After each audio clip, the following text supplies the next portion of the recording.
As I was saying, once you have something in your hand, it's no longer missing. So lost but found with the right thing to say, not lost and found. Why? Lost is a negative confession. Found, positive confession.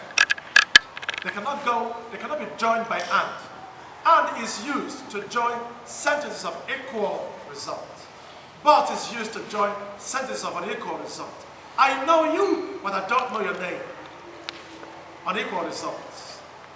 Equal results. I know you, and I know your name. That's it. So lost, but found. Correct.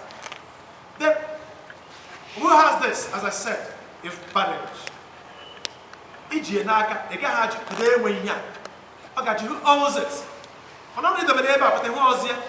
Who has my book? Meaning, who took my book without my knowledge? Without my permission? That's it. Number 45. Oh, I see. Jebalicia glass butter. Papa get not a word. About millionaire. Oh, I see. Go Jebalia glass butter. The bicycle go and roll the glass.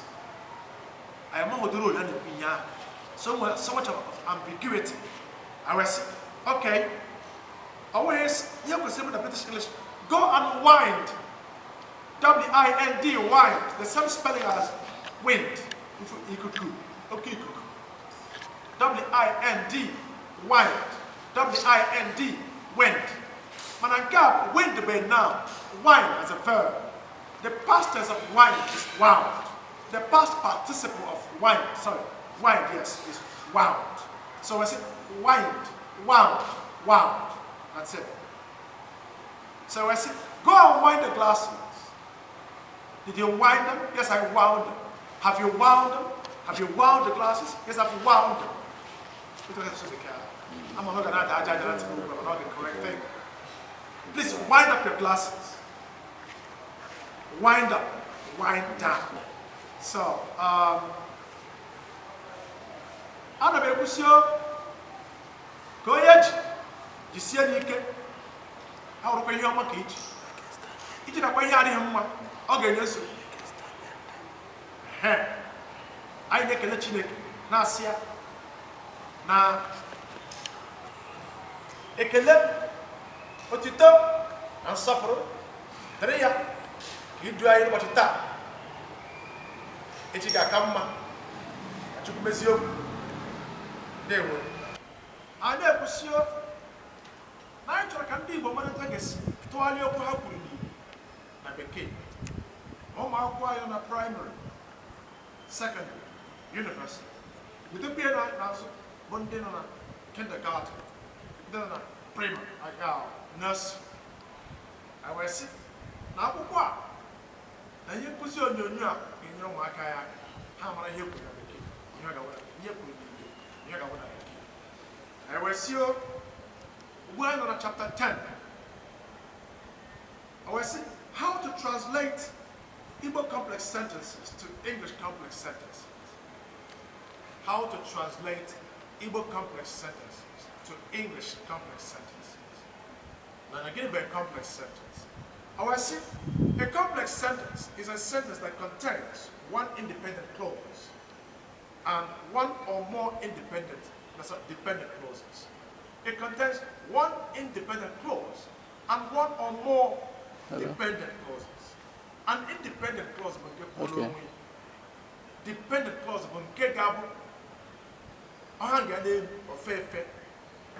the rule is, and because you are referring to something or an act completed in the past, I know how to translate Igbo complex sentences to English complex sentences. And you put a number one. I was saying, Auntie, I'm sorry. I'm up on normal Kenagua. I was saying in Nigerian English. But yeah, Auntie, I'm sorry. I don't know that, or I didn't know that you are talking to me, or bad English. Ogabo, I didn't know you were speaking to me. I didn't know you were talking to me. You were getting. Mgbe ịma ha bụ n'azụ. And as well as past tense, past tense. Mana ugbu a ịma ga bụ present, present. So guys, I didn't know you were talking to me. I didn't know you were referring to me. Okay, next. Number 2, I see.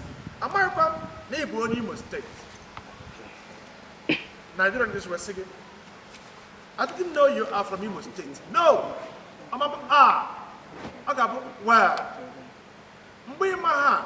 Besides, what we know with I didn't know you were from Igbo State. That's what it should be. Now, number 3. I see. Am I from in Anubia? Am I from in Anubia?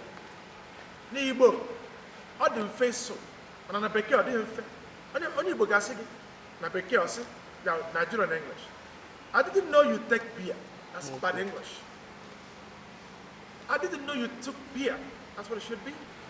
Mwimaha was your ignorance. So when you didn't know, it should be expressed past tense, past tense.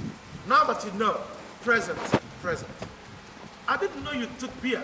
Now I know you take beer. That's it. Number 4. I see. Am I from Nepal? Am I from Nepal? I don't know you hate me. That's Nigerian English. I don't know. We might have not ask about past situation, past tense. Get the aim, present tense. Or simple present if you like. And I say, I don't know you hate me. No. I didn't know you hate me. No. I didn't know you hated me. Correct. That's what it should be. Oh, I'm not funny, Bomas. I didn't know you hated me. Look at the next number, number 5. Am I from people? I jump mad. Am I from people? I jump mad. He said, I don't know you're a bad person, bad English. I didn't know you were a bad person, bad English. Yoga, I didn't know you were bad. Or you say, I didn't know you were this bad. I'm not going to bad job much. Not that I put the movie, not that I put 9. Good. Next, number 6. I see. Am I from there? In Akuzieba. I want to be about what I say. Okay, when Akuzieba say, say, hey, I'm not going to Akuzieba. Okay, how? I didn't know you teach here. Okay, where's your home?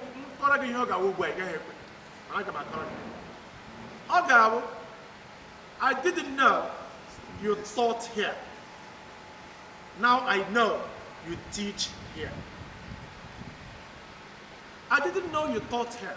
Now I know you teach here. Don't say, oh, okay, in Akuzeba. I say, hey, I'm not going to Akuzeba. I didn't know you teach here. No, I didn't know you taught here. So you teach here. Oh, I didn't know you taught here. I didn't know you taught here. You taught here. Okay, that was number 6. Number 7. Am I going to master again? It's I want to get making your job. We're going to not bargain. Not bargain. Oh, too much second. I'm going to get on you. You say, okay, I'm not going to I don't know you love me or you like me or stupid English girls. I didn't know you liked me. Past tense. Didn't. Past tense. Liked. Past tense. I didn't know you liked me. I didn't know that you liked me. Correct. Number 8. I thought you loved me. I am Nigerian English. British English. I thought you loved me. I thought you loved me. Maybe your man, not a power. This is my God. Okay, I thought you loved me. No. Okay, I thought you loved me. Correct. 9. Now I say, am I about? They look good. I want to go. I say, a lot of things. Sorry. I told him one year. He smiled all on me. He said, I don't know you're married though, bad English. I don't know you have married, bad English. I didn't know you were married. Correct. I didn't know you were. I didn't know you are. Number 10. I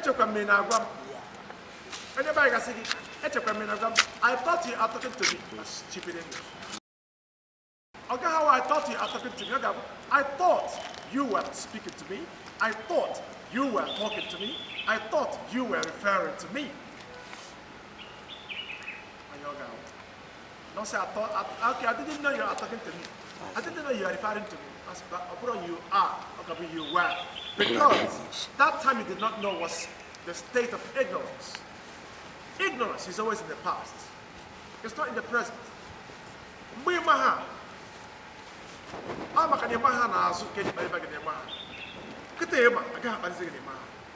So ignorance is always a past situation. Okay.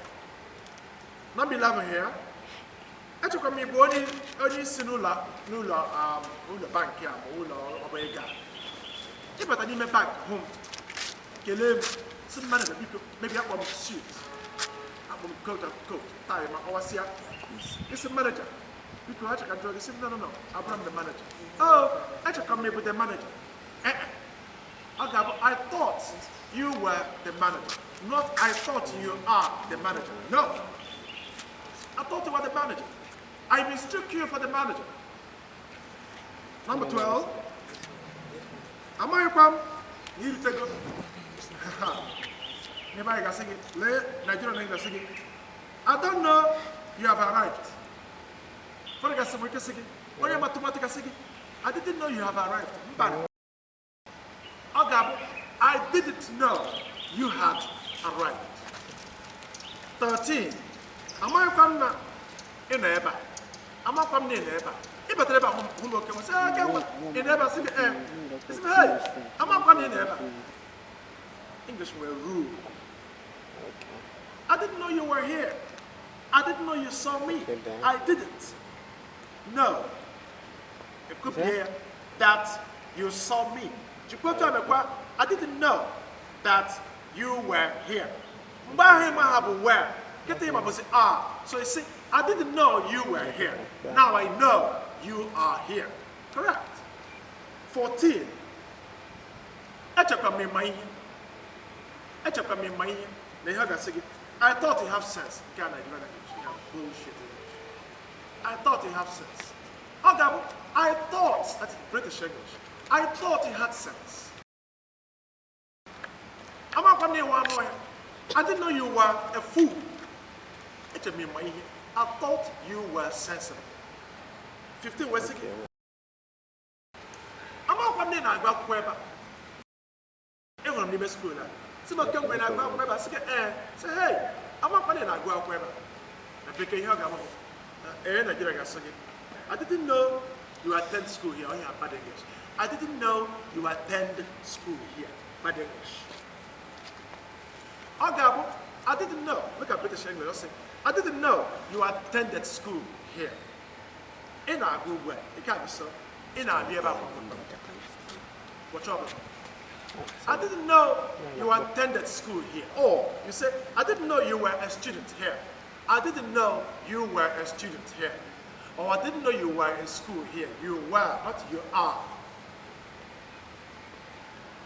Number 16. I'm not funny in the book. I'm not funny in the book. I didn't know you talk too much. Look, I doesn't talk too much. Guess where laughing? Guess where ulada? What to get you home? I didn't know you were in school here. I don't know your school here. Oh, Nigerian English.